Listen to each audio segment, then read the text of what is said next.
sorry.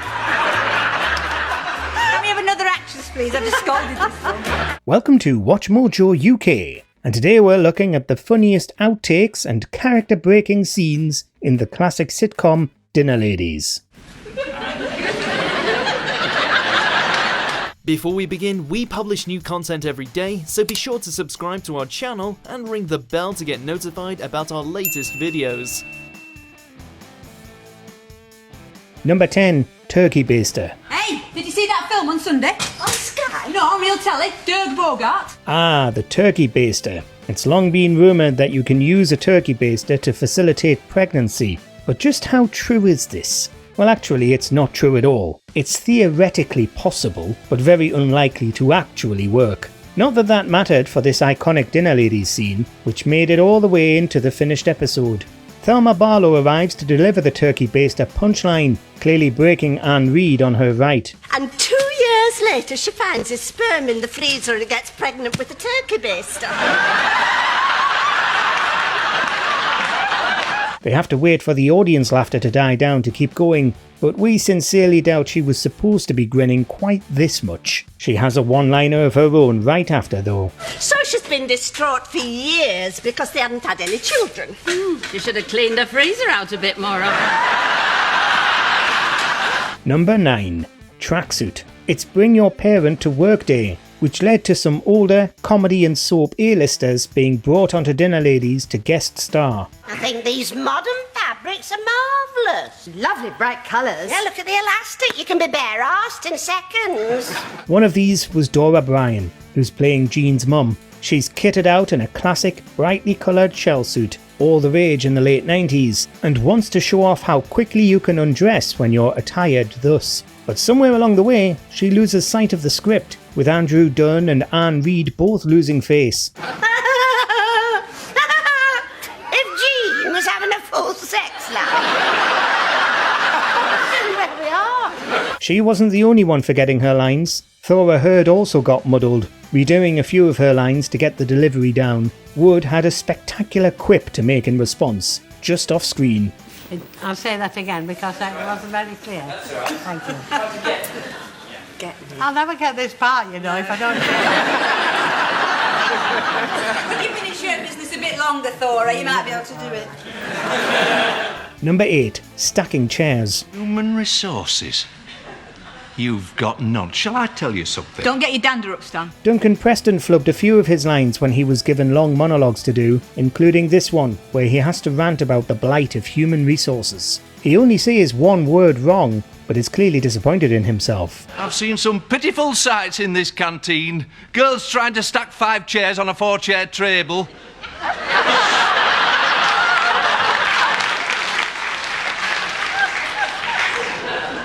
The cast have all talked about how difficult Dinnerladies was to make because of Victoria Wood's almost pathological drive to rewrite the scenes, and how they were all desperate to get it right because they had total faith in her vision. So the disappointment is genuine when he breaks character here, and she makes a joke at his expense. It's all riding on you now, Duncan. Later, Preston laments having too many wig props to tell apart after Stan decides to get a toupee. I can't remember. All these wigs are in the wrong bloody order. Number 7. Mince pies. Twink, are you alright? No, I've got a bad gut with them mince pies. Well, they've gone off. How many did you have? 4. Twink? Well, 7.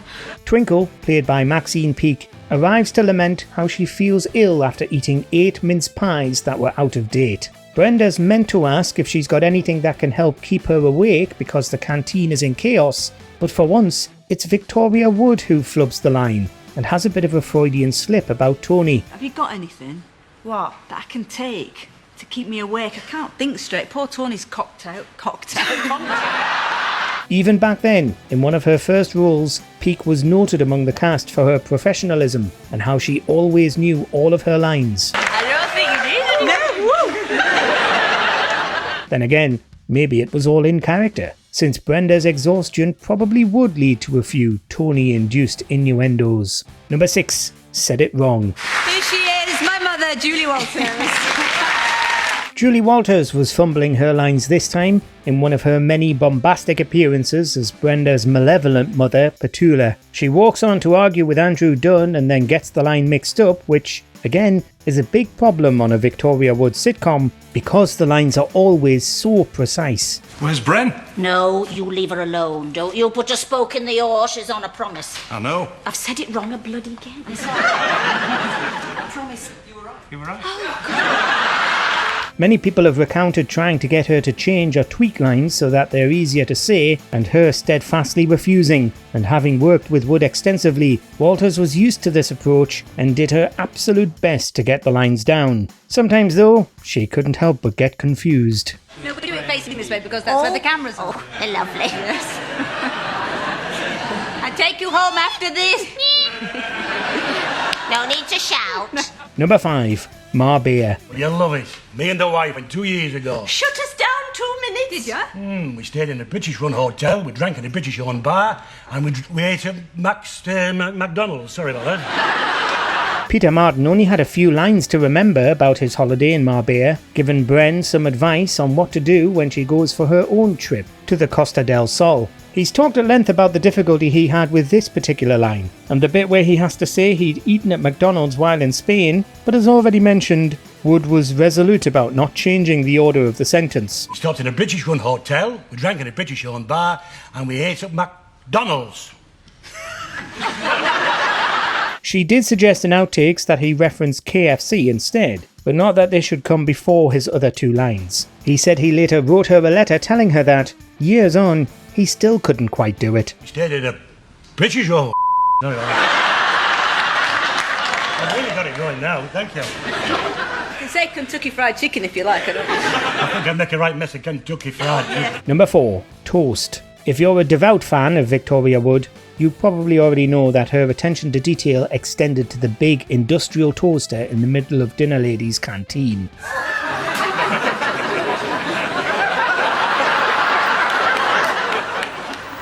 Wood said that she always liked to have Brenda be in charge of the toaster because it was the warmest place to be on set, though it did break down from time to time. I'm only an actress, I don't work with toast normally. In one memorable moment that made her break character, she pulled out a slice of very overcooked toast, completely black, much to the amusement of the audience. The audience and production crew were also regularly given toast to snack on from the machine. Tell me to watch it. I did watch it. That's why I'm here now. Working overtime. Number 3. Bread. Buttering's quite easy to do, as long as you've got a soft marge in a tub. As well as toast, there was also plenty of bread to get through. The complexities of acting while preparing food meant that it always had to be kept simple, with Wood early on realising that even chopping an onion was too difficult to do while performing consistently. Can't be dealing with somebody else's bread. What, is there all this out then? Well, that's not my bread. Whose bread is this? As such, Anne Reid and Thelma Barlow spent most of their time buttering bread near the front of the set, but often got muddled about which slices had been buttered already and which hadn't. I'll put it in here. You don't get this with Catherine Cookson, do you? In one moment, Reid finds a whole stack of buttered bread and hasn't a clue when or where it's meant to be used. Barlow takes the buttered bread and shoves it back into the bag. Nobody will know it's in there, ready buttered. Well, there you are, you see. It's probably from Asda, do you do that, ready buttered bread? Number 2. 12 rounds of white. Can I have 12 rounds of white, please? Can I have 12 rounds of white? Can I have 12 rounds of white? You can have a bottle of wine and a night of hot sex if you'd rather. I can't. I've got cystitis. Still on bread, this recurring character became famous nationwide for her regular order of 12 rounds of white from the canteen ladies. Yes, 12 entire slices of white toast, all to herself, every day. But near the end, with Jean still reeling from her divorce, she got into it with 12 rounds of white, played by Sue Devaney, and had to throw one of her rounds of white right in her face. You know nothing. Well, I know he left you for a dental hygienist in Cardiff, and frankly, I don't blame him. As you might imagine though, they didn't quite get this in one take. More than once she missed, and it's easy to understand why. It's not like a slice of bread is the best projectile.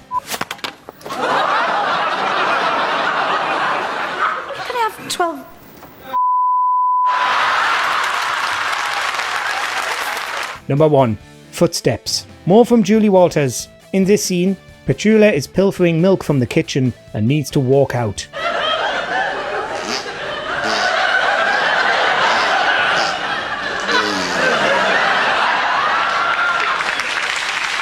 According to the cast later on, Andrew Dunn took it upon himself to serenade her with some silly fart noises while she made her way out of the room. She got all the way through the door and left, but the cameras held on Wood long enough to see her break completely, which sent everybody else into raptures too.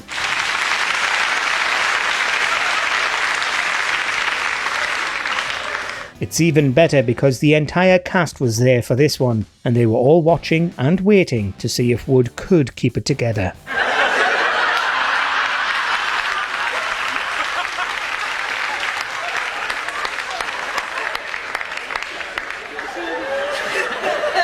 Let us know in the comments what your favourite Dinnerladies joke is.